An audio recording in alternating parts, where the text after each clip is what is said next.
I've stayed a big story a lot of people are following here and across the country. Today, Utah YouTuber Ruby Franke, she had her hearing. Pled guilty to multiple aggravated child abuse charges in that plea deal. The case has been making headlines since Franke's arrest back in August. Now, first, a quick recap of where we got to here. 11-year-old son ran to a neighbor's house after staying at Jodi Hildebrandt's house in Ivins earlier this year. Jodi, a business partner of Ruby's, she gives advice on marriage, family, children.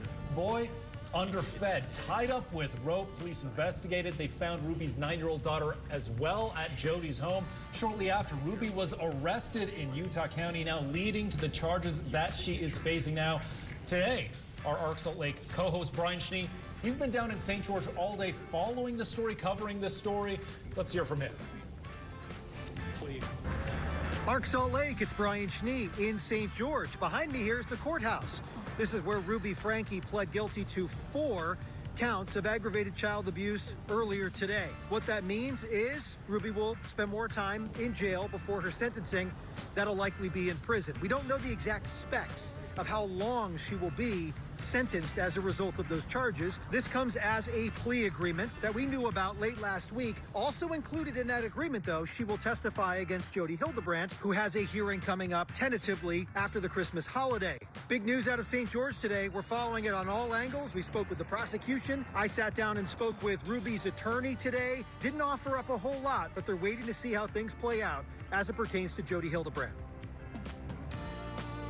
So February 20th is when that sentencing is going to be happening. I know we've been following this for a long time. Right. It is a crazy story and a pretty emotional one. Very sad and upsetting. And it's caught on globally. I mean, you have YouTubers that are from England, from other continents that are following this story. So this has gone just all over the world, basically. Yeah, it's gone all over, and we've got some more details today. I was able to dig through some of the documents. Let's look right here about how Ruby Franke described what she did to some of her children. Physical torture is how it's described just in the first sentence of what she says happened.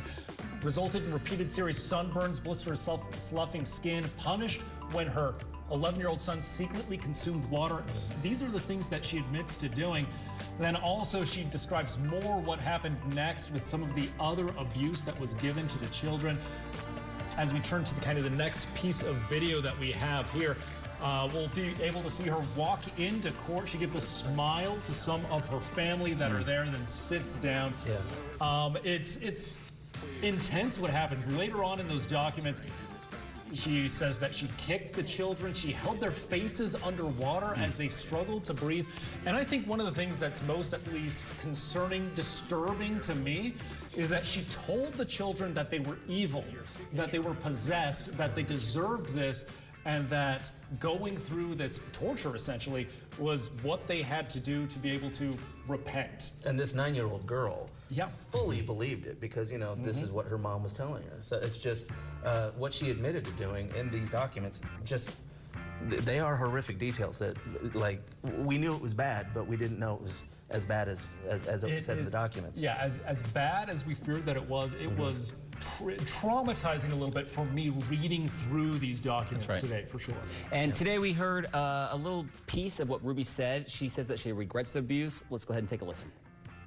To count 5, aggravated child abuse, a second-degree felony. Guilty. And to count 6, aggravated child abuse, a second-degree felony. With my deepest regret and sorrow for my family and my children, guilty.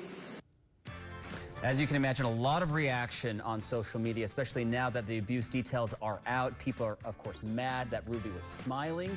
Quite a few others saying it was satisfying to see her in a jail jumpsuit.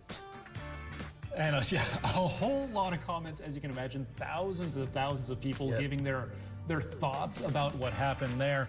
Now, of course, there's what happened today, but there's what's going to happen in the future. There's the next steps in this case, but also with Jodi Hildebrandt, her business partner, and also facing charges. Exactly. I mean, now that we know potentially what's going to happen with Ruby Franke, really the next question is what's going to happen to her former business partner and co-defendant Jodi Hildebrandt, also charged with aggravated child abuse. Now, Franke has agreed to testify truthfully against her former partner, but some legal analysts really don't believe that Hildebrandt is going to actually face trial and that a plea plea deal is likely. So what these attorneys are saying is that they do have reason to believe that there's a plea deal coming. We spoke with former prosecutor Nathan Evershed.